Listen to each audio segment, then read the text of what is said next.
studij harmonike, a od 1995. godine nastavlja svoje muzičko obrazovanje u Mađarskoj.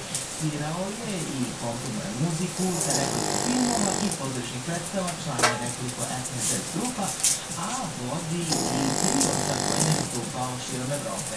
Naime, i ovaj trio se zove po njegovom prezimenu, a ja želim da bih ispala smešno društvo.